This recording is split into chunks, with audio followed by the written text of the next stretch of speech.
Comedy Live. More laughs right now. All right, ladies and gentlemen, please welcome from MTV2, Joseph Vecsey.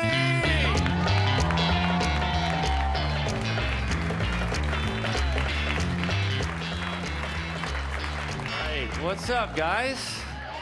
All right. I try to listen to some like hip hop music for the show to get hype. I can't really do it anymore. I used to be such a fan, but it's kind of lost all its lyricism. You know, it's all just the same stuff. It's just like one sentence, then a pause, and then one or two words after that sentence that somehow relates to that sentence. So like, I'll give you some examples of why like I could write lyrics for rappers today. Like they'll say something like, yo, you'll never copy my style. You'll never wipe me out.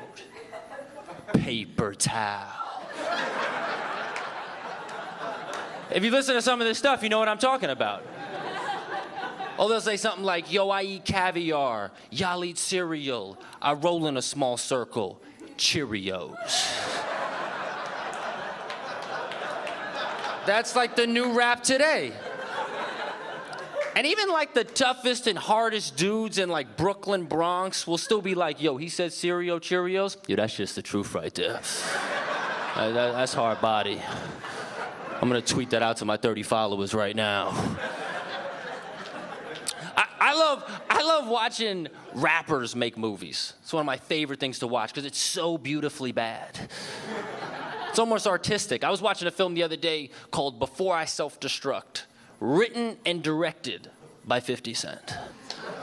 That almost could be the punchline. And I'm like, all right, there's no way like gangster rapper, like shot 9 times, you know, $300 million man, 50 Cent went to his local Starbucks with an Apple laptop to write out dialogue for a screenplay. No way. 2 minutes in though, I was like, yeah, he wrote this shit. I'm like, yeah, there's no Jewish ghostwriter behind this disaster. Now, here's the thing. My mom is a big like hip hop head. She brought me to all my rap concerts since I was a little kid. Like we went to the Jay-Z concert like years ago. I was like 12 years old. We were the only white people there, let alone the only mother and son duo. And people were looking at us like we should not be there. Like they wanted to murder us. And at the time I thought like, oh, my father's a cool dad for letting us go out. I'm like, he doesn't care about our well-being. Like, this was not a safe place to be. I don't know. I used to play street basketball professionally before I did comedy. It's like modern Harlem Globetrotters, if you've never heard of it.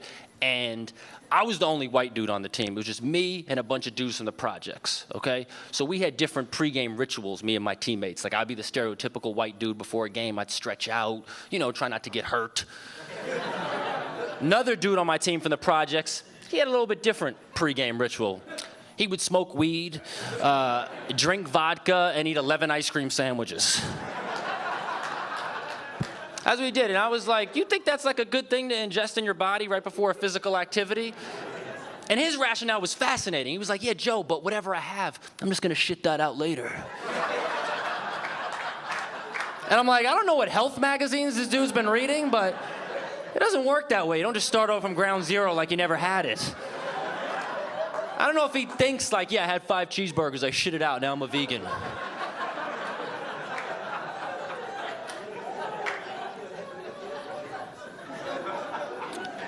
And the thing was, now being the only white dude on the team, guys would also try to scam money out of me on the team too.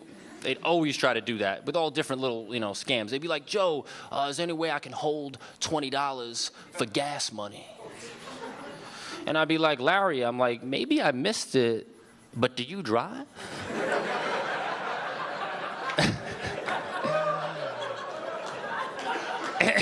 And then he just looked back at me, licked his lips, and was like, no. And I'm like, that's the most honest and disrespectful answer I ever got in my life. I gave him the $20 just out of respect. Yeah. And then the thing was, I seen him like a month later at a different basketball game, and I tried to get my $20 back. And if we all put our heads together in this room, we would not come up with the brilliant response that this man came up with for not paying someone back $20. I was like, yo, is there any way I can just, get that 20 from like a couple months ago? And he was like, Joe, he's like, we passed that. I'm like, yeah, okay. Yeah. That's, all right. He's like, we don't need to be talking about that right now. It's like, live in the moment, man. It's that Buddhism lifestyle. And I'm like, yeah, I guess we don't need to be talking about that right now. I mean, how can you argue with that logic? And I love how he was like really like telling me. He was like, no, that's my lifestyle. That's lifestyle knowledge. Like I owed him something for telling me this now.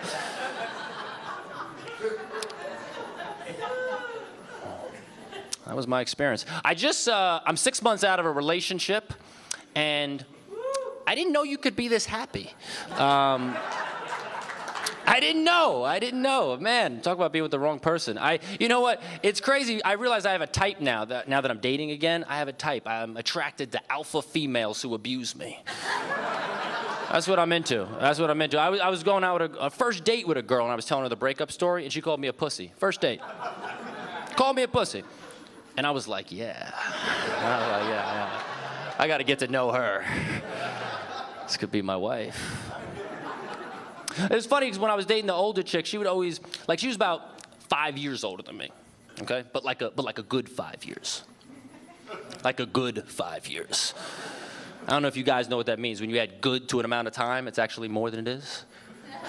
So like if your friend calls you up and he's running late to your house, he's like, I'm a good 20 minutes away. You know that means like fucking 45.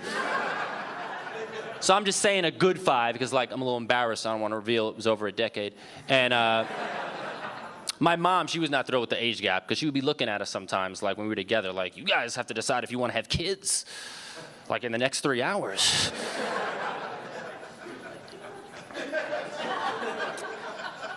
And the thing was, when I was dating the older chick, it was cool, but she would always brag to me that she was giving me experience. She always said, I'm giving you experience, sexually. But she was very lazy in bed, so I wasn't really getting the experience. I was like, you got to show me some archive footage or something. Because sometimes she would be so lazy, I have to remind her during it. I'm like, this is consensual sex, right? I'm like, feel free to participate. Anytime it would come up with other couples, how often, do you guys have sex? I was like, how often do we have sex? I'm like, I have sex. And we did have amazing sex, but I'm not going to give credit where it's not due. We don't both get to say we won a championship if you rode the bench. And then anytime I was worried about her, she would keep in touch with her ex-boyfriend. I was worried about her cheating on me. She would never make me feel good about it. She wouldn't say oh, I love you, I would never cheat on you. She would give me the worst answer ever. She would just say, oh, Joseph, I don't have energy for that. And I'm like, that's not a good answer of why you wouldn't cheat on me. You don't have energy for that? I'm like, what happens if you get a good night's sleep one night? Guys, I'm Joseph Vecsey. Y'all been great. Thank you. Appreciate y'all. Thank you.